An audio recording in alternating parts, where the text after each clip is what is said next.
মধ্যপ্রাচ্যের আকাশে আবারও আগুনের লেলিহান শিখা। চতুর্থ দিনের মাথায় নতুন করে আরও ৩টি মার্কিন স্থাপনায় হামলার দাবি তুলেছে ইরান। সৌদি আরবের রাজধানী রিয়াদে মার্কিন দূতাবাসে ড্রোন আঘাতের পর কুয়েত ও আরব আমিরাতেও বিস্ফোরণের খবর মিলেছে। ওয়াশিংটনের কপালে ভাঁজ আরও গভীর।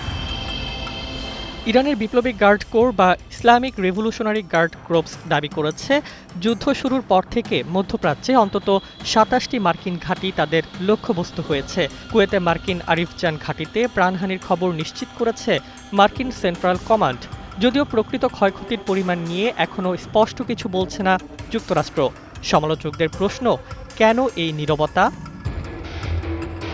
বিশ্বের নানা প্রান্ত থেকে রেমিটেন্স লেনদেনে নগদ নিয়ে এলো হার না মানা হার অফার। সর্বনিম্ন ১০,০০০ টাকার রেমিটেন্স নগদে পাঠালে স্বর্ণের হার জেতার সুযোগ। এদিকে ওয়াশিংটনের প্রেস ব্রিফিংয়ে দৃশ্যত চাপে ছিলেন প্রেসিডেন্ট ডোনাল্ড ট্রাম্প। তার মুখে ছিল টেনশনের ছাপ, চেহারা ছিল বিধ্বস্ত। তিনি বলছেন, আমরা খুব ভালো করছি, কিন্তু পক্ষান্তরে তার চেহারায় ভেসে উঠেছিল ভিন্নতা। রাজনৈতিক বিশ্লেষকদের একাংশ বলছেন, বাস্তব চিত্র ভিন্ন।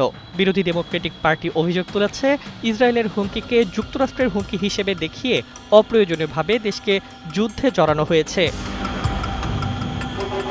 তেহরানও থামার কোনো ইঙ্গিত দিচ্ছে না।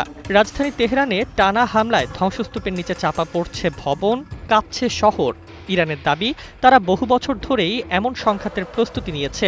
এক মার্কিন বিশ্লেষক মন্তব্য করেছেন, ইরান ২০ বছর ধরে গর্ত খুঁড়েছে, এখন সেই গর্তেই পড়ছে আমেরিকা। সংঘাত ছড়িয়ে পড়েছে উপসাগরীয় অঞ্চলেও।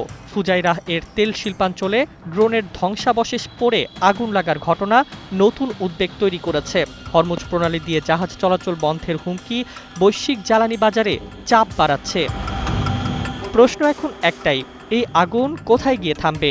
ট্রাম্প বলছেন, প্রয়োজনে আরও কয়েক সপ্তাহ অভিযান চলবে, কিন্তু বাস্তবতা হলো প্রতিটি বিস্ফোরণের সঙ্গে সঙ্গে রাজনৈতিক চাপও বাড়ছে ওয়াশিংটনের উপর।